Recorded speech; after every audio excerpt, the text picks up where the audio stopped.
এইটা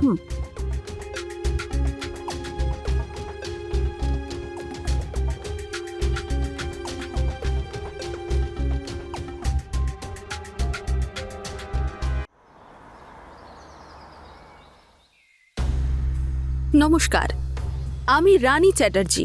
ক্রাইম চক্রে আপনাদের সকলকে স্বাগত জানাই। সমাজে অনেকবার সরলতার এইভাবে সুযোগ নেওয়া হয় যে যদি সে চিৎকারও করে তাহলে সেই চিৎকার কেউ শুনতেই পায় না।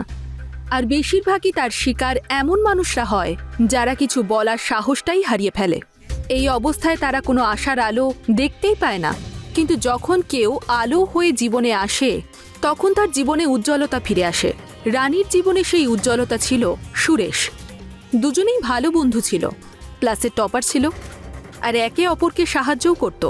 কিন্তু সমাজের কুদৃষ্টি যে কিভাবে এসে পড়ে তা কেউই বলতে পারে না। এবার সুরেশ আর রানী এর হাত থেকে কি করে বাঁচবে চলুন দেখা যাক। এই সুরেশ, আজ সিগারেট খাই? না, আমার একটু তাড়া আছে। হ্যাঁ জানি তো, রানীর সঙ্গে দেখা করতে যাচ্ছিস। আরে সেরকম কিছু না, আরে সামনে এক্সাম আমার। তোর তো জীবনটা ভালোই কাটছে, মেয়েরা তোকে বাড়িতে ডেকে নেয়। হ্যাঁ তো আমি স্মার্ট, তোদের মতো আমি ক্লাস বাঙ্ক করি না। হ্যাঁ হ্যাঁ, সে তো ঠিকই, সেই জন্যই তোর কথা শুনছি। কৃষ্ণ, দেখ ফালতু কথা বলিস না, কাজ কি সেটা বল। হ্যাঁ বলছি, এত পড়াশোনার মধ্যে ডুবে থাকিস না। আরে সবসময় বইতে মুখ না ডুবিয়ে একটু মেয়েদের দিকেও তাকা। আমার কাছে না তোর এই ফালতু প্রশ্নের কোনো উত্তর নেই। আমার এবার দেরি হয়ে যাচ্ছে, আমি যাচ্ছি। তুই নিজে এখানে টাইম পাস করতে থাক, ঠিক আছে? বাই।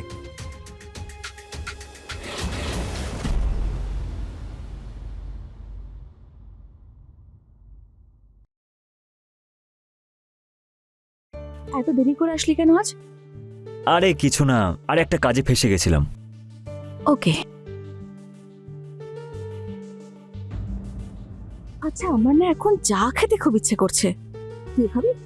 হ্যাঁ নিয়ে আয়। আচ্ছা ঠিক আছে।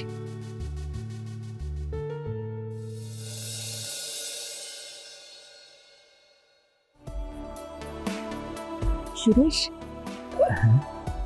চা আমরা পরে খাবো, এখন আমার অন্য কিছু করতে ইচ্ছা করছে।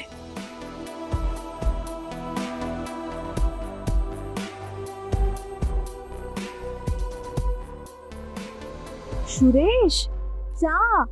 হ্যাঁ। কি ভাবছিলি তুই? আরে না না কিছু না, ওই পড়াশোনার ব্যাপারেই একটু ভাবছিলাম। আচ্ছা, চা খা।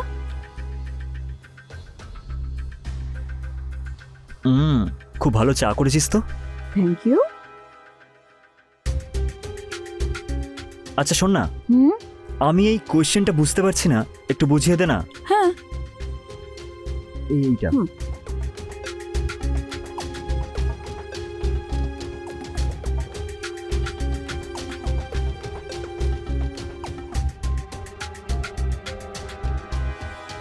এত পড়াশোনার মধ্যে ডুবে থাকিস না। আরে সবসময় বইতে মুখ না ডুবিয়ে একটু মেয়েদের দিকেও তাকা।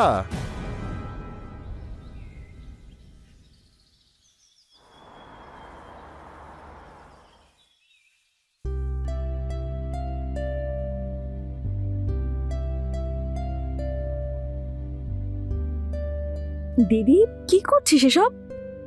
আজ না তো আমার জন্মদিন আর না তোর জন্মদিন। আরে তো সব কিছু কিসের জন্য? আরে ওই জীবন আঙ্কেল আসছে না আজকে। জীবন আঙ্কেল? হ্যাঁ। আমার কোনো আঙ্কেল নয়। হ্যাঁ। আচ্ছা, যদি উনি আমার আঙ্কেল হয় আর তুই আমার বোন, তাহলে তোর কে হলো? তোর আঙ্কেল হতে পারে, কিন্তু আমার কেউ হন না উনি।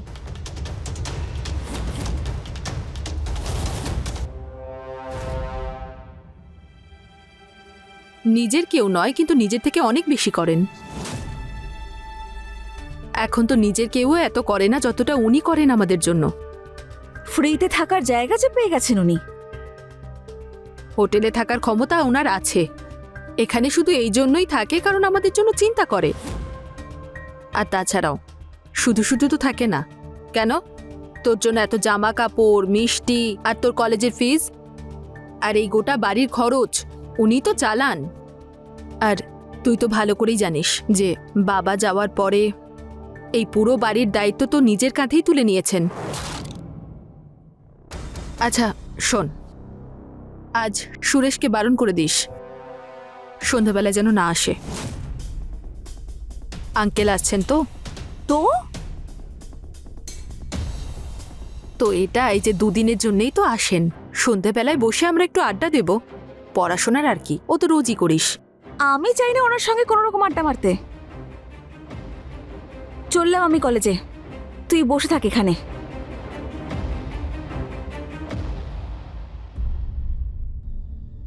কত বোকা এই মেয়েটা, ভালো মন্দের পার্থক্যটাই বোঝে না। তাহলে এতে আবার চিন্তা করার এমন কি আছে? তুই নিজে দিদিকে বলে দে তোর আঙ্কেলের ব্যবহারের ব্যাপারে। তোর কি মনে হয় আমার দিদি রাজি হয়ে যাবে? আরে ওর কাছে তো সম্পর্কটাই সব থেকে বড় বিষয়। ও তো ওনাকে নিজের আঙ্কেল মনে করে, কিন্তু আমি তো জানি না যে উনি আমায় কি নজরে দেখেন। তাহলে এবার কি করতে চাইছিস? কিছু না, উনি আসবেন, এক গাদা জিনিসপত্র আনবেন আর দিদির সঙ্গে মিষ্টি মিষ্টি কথা বলবেন। ততদিন পর্যন্ত উনি আমাদের বাড়িতেই থাকবেন আর আমি নিজের বাড়িতেই দম আটকে পড়ে থাকবো। দিদি যখন বাইরে যায় না, আমার ভীষণ ভয় করে। ঠিক আছে, আমি ভেবে দেখছি, কিন্তু ততক্ষণ তুই নিজের খেয়াল রাখ। আর আমি তখনই তোর বাড়িতে যাব যখন তোর মামা বেরিয়ে যাবে। তোর সঙ্গে কথা বলে বেকার। আর আঙ্কেল, আসতে কোনো কষ্ট হয়নি তো? না না, আমার তো এখানে আসতে খুবই ভালো লাগে। এই দেখুন, রানী চলে এসেছে। আসার পর থেকে 10 বার তোর কথা জিজ্ঞেস করেছে। নে তাড়াতাড়ি প্রণাম কর। আরে রুকমণি, এ কি? আরে না না না না না না না, এসো এসো, বসো। আচ্ছা রানী, আজ আসতে এত দেরি হলো কেন? বলেছিলাম না তাড়াতাড়ি আসবি? আসলে দি কলেজে অ্যানুয়াল ফাংশন আছে, তার জন্য প্র্যাকটিস চলছিল। ঠিক আছে। রুকমণি, রানী বড় হয়ে খুব সুন্দরী হয়ে গেছেন, একদম রানীর মতোই লাগছে। এক কাপ চা আবার খেতে ইচ্ছে করছে। হ্যাঁ নিশ্চয়ই।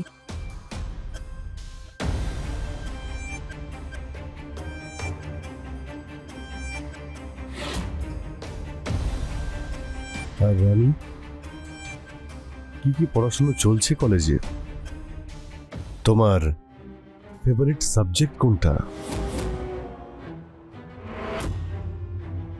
ইংলিশ আর হিস্ট্রি। আচ্ছা,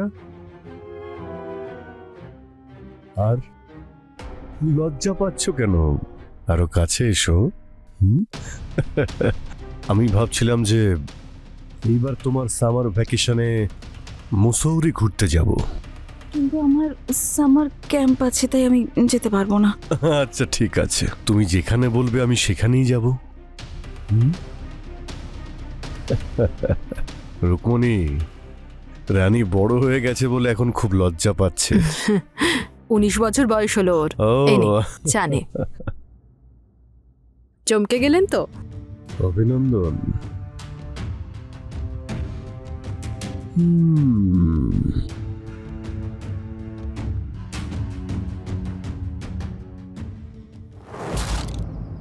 আজ সমাজে রাম আর রাবণ দুজনকে একসঙ্গেই দেখা যায়। কবে কে কোন রূপে আপনাকে সাহায্য করবে আর কে কোন রূপে এসে আপনার সুযোগ নেবে, এটা কেউ বলতে পারে না। আর ঠিক সেই রকমই একজন মানুষ ছিলেন রানীর আঙ্কেল। মানুষের রূপধারী শয়তান, যে যে কোনো সীমা পার করতে পারে। সম্পর্কের নাম নিয়ে এরা এমন কুকর্ম করে যে এদের আটকানো এত সহজ হয় না। সুরেশ রানীকে সাহায্য করার সিদ্ধান্ত তো নিয়েছিল, কিন্তু ও নিজেও জানতো না কিভাবে সাহায্য করবে। কিন্তু রানীকে বাঁচানোই ওর কাছে সবথেকে গুরুত্বপূর্ণ। আসুন দেখা যাক দুজনে মিলে এটাকে কি করে আটকায়। হ্যালো সুরেশ, এই আঙ্কেলের সাহস কিন্তু দিন দিন বেড়েই চলেছে। একটু আগে দিদিকে বলছিল যে উনি সিঙ্গারা খেতে চান, আর দিদি সন্ধ্যাবেলা সিঙ্গারা আনতে বেরোবে। আমি তো ঘরে পুরো একা থাকবো। তুই টেনশন করিস না, আমি এখন আমার বাড়িতেই আছি। একটু বাড়ি তোর বাড়ি যাচ্ছি, দিদি বাড়ি থেকে বেরোবে তখন তুই আমাকে একটা মিসড কল মেরে দিবি। আমি পড়ার বাহানায় তোর বাড়ি চলে যাব। আচ্ছা ঠিক আছে, আমার না সত্যি খুব ভয় করছে। তুই ভয় পাস না, ব্যাস একটা মিসড কল। ঠিক আছে, তাই করবো আমি। ঠিক আছে। রানী, হ্যাঁ দিদি, রানী, আসছি। এই আজকালকার মেয়েগুলোও না কি যে করে। আরে দি, কি হলো? আঙ্কেল না ছোটলাল বাবুর দোকানে সিঙ্গারা খাবে, তুই খাবি? হ্যাঁ, আমার জন্য না দুটো নিয়ে আসিস। আচ্ছা ঠিক আছে, তুই আঙ্কেলের কাছে বস, খেয়াল রাখিস, আমি নিয়ে আসছি। ঠিক আছে। আমি আসছি। হ্যাঁ,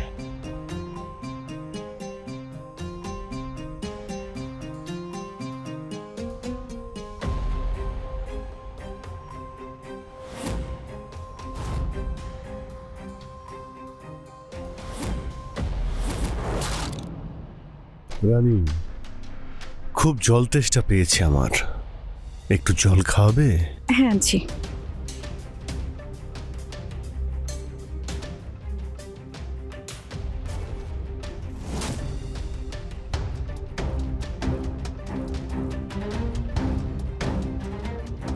এই নিন জল।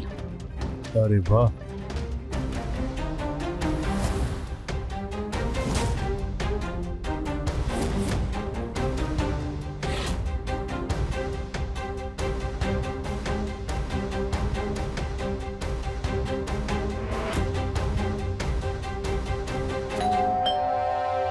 আঙ্কেল, আমার ফ্রেন্ড এসেছে।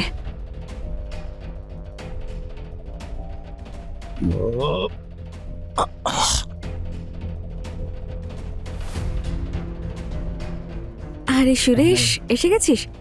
আয় ভিতরে। আঙ্কেল, ও হলো আমার ক্লাসমেট। আমরা দুজন এখন পড়তে যাচ্ছি। যদি আপনার কোনো জিনিসের প্রয়োজন হয়, আপনি আমাকে ডেকে নেবেন, ঠিক আছে? ঠিক আছে, চল। চল।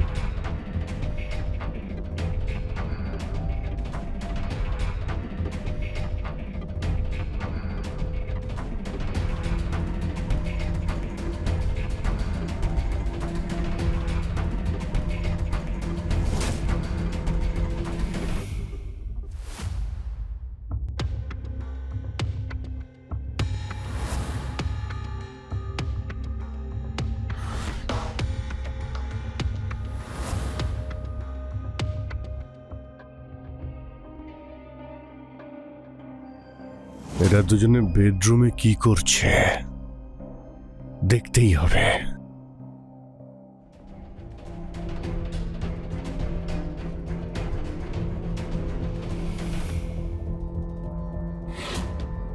বেডরুমে বসে কি পড়াশোনা হয় নাকি? তোমাদের হলে গিয়ে পড়াশোনা করা উচিত ছিল। এই ছেলে, তোকে বলছি আমি।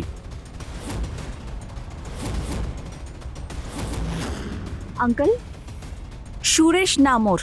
যাই নাম হোক না কেন, সোজা বেডরুমে চলে এসেছে। আপনি ভুল ভাবছেন আঙ্কেল। আমি ভুল বুঝছি না, আমি সব বুঝতে পারছি। বেডরুম আছে, বিছানাও করা আছে, আর সঙ্গে ইয়াং মেয়ে। লজ্জা করে না? তোমার উদ্দেশ্যই খারাপ। ব্যবহার তো আপনার খারাপ আঙ্কেল, আমরা সব জানি।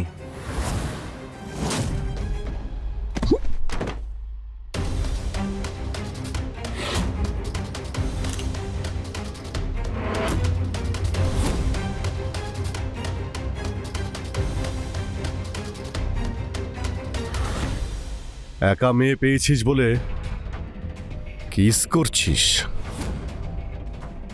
এখন এই ছবিটা আমি রুকমণিকে দেখাবো, আর তোর এই বাড়িতে যাতায়াত করাই আমি বন্ধ করে দেব। বেরো এখান থেকে।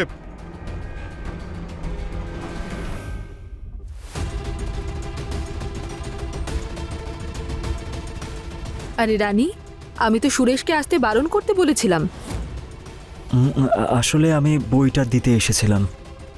আহ, আচ্ছা, আমি আসছি। আচ্ছা, এসেছো যখন সিঙ্গারা খেয়ে যাও। না না, আমার একটু তাড়া আছে।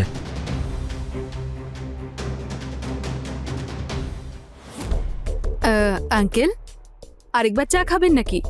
রুকমণি, কত চা খাওয়াবে? ব্যাস, আজ আন। ওই আসলে শিখার মেয়ে শরীরটা খারাপ, তাই আমি হসপিটালে যাব। আসতে একটু দেরি হতে পারে, আর রানীও এখনো ঘুমোচ্ছে, সেই জন্য জিজ্ঞেস করছি। আরে না না, এখন না। আরে হ্যাঁ, রানী আজকে কলেজে যায়নি? না, বলছিল যে আজকে যাবে না, এখনো ঘুমোচ্ছে। ঠিক আছে, আচ্ছা তুমি যাও। ঠিক আছে, সাবধানে থাকবেন। হ্যাঁ হ্যাঁ হ্যাঁ।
আঙ্কেল, কি করছেন কি আপনি?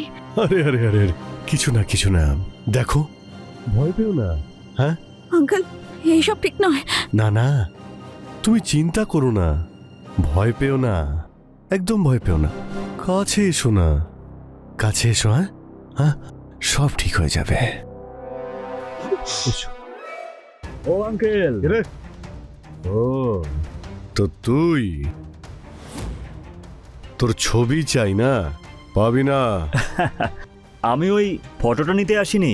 তাহলে কি? কাল যে আপনি আইডিয়াটা দিয়েছিলেন, আমি তো সেটার জন্য এসেছি। কোন আইডিয়া? সেটাই, যেরকম আপনি আমাদের ফটো নিয়েছিলেন, সেরকম আমিও আপনার ভিডিওটা নিয়ে নিয়েছি। ওই দেখুন ক্যামেরা।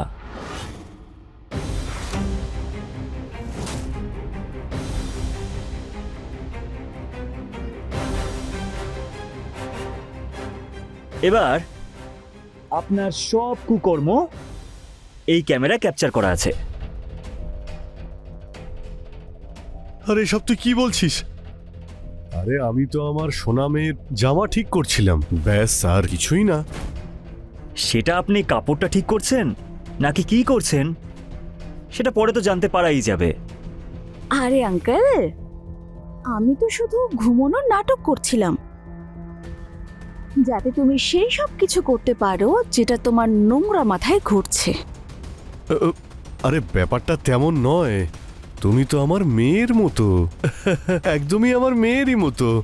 তোমরা যা ভাবছো তা কিন্তু নয়। হ্যাঁ, ও তো আপনার মেয়েরই মতন, কিন্তু আপনি ওর আঙ্কেল হওয়ার যোগ্য নন। আর আঙ্কেল শুনুন, আজকের পর থেকে যদি আপনাকে এই শহরের কোথাও দেখা যায় না, তাহলে এই ভিডিওটা সোজা যাবে পুলিশের কাছে, আর তারপর আপনি কারোর কাছে মুখ দেখাতেও পারবেন না, বুঝলেন? না না না, এটা করো না। হ্যাঁ, ও তো আমার মেয়ের মতো। মা দেখো, যদি কিছু খারাপ লাগে তাহলে আমাকে ক্ষমা করে দিও। হ্যাঁ, ওকে, আমি যাচ্ছি। আরে আরে আঙ্কেল, দিদির সঙ্গে দেখা করে যাও, না হলে বেচারি না জানে কি কি ভাববে। বাইরে দেখা করে নেব আমি, বাইরে। হ্যাঁ, বাইরে দেখা করে নেব। হ্যাঁ, আমি চলি চলি, আসছি। ইয়া, ফাইনালি আমরা করে দেখালাম। ওই অসভ্য আঙ্কেলটাকেও তাড়াতে পারলাম, আর আমরাও বেঁচে গেলাম। যদি আজ আমি আপনি নিজেদের চারপাশটা দেখি, তাহলে এরকম অনেক ঘটনাই দেখতে পাবো যেখানে এসবই হয়, কিন্তু আমরা খেয়াল করি না। এইভাবে রানীর মতনই প্রতিদিন হাজার হাজার মেয়ে এইভাবে সমাজে যৌন অত্যাচারের শিকার হয়। পরিবারের সম্মানে তারা মুখ খুলতে পারে না, আর এই বিষয়টার সুযোগ নিয়েই আঙ্কেলের মতো কিছু শয়তান রানীর মতো মেয়েদের উপর অত্যাচার করে। যদি রানীর জীবনে সুরেশ না থাকতো আরও ঠিক সময়ে এসে রানীকে বাঁচাতে না পারত, তাহলে জানি না এই খেলা কতদিন চলতে থাকতো আর কতদিন রানী এই শোষণের শিকার হতো। শোষণ তো শুধু শারীরিকভাবেই হয় না, যে কোনোভাবেই হতে পারে। সেই জন্য নিজের চারপাশে সাবধানতা বাড়াতে হবে আর এরকম যে কোনো ঘটনাকে আটকানোর চেষ্টা করুন, কারণ আমি আর আপনি মিলেই সমাজকে ভালো করে তুলতে পারি। আমি রানী এখন আপনাদের থেকে বিদায় নিচ্ছি। আপনাদের সঙ্গে খুব তাড়াতাড়ি দেখা হবে ক্রাইম চক্রের নতুন এপিসোডে নতুন ঘটনার সঙ্গে। ততক্ষণ আপনারা সচেতন থাকুন আপনাদের চারপাশে ঘটে চলা ঘটনার থেকে। নমস্কার।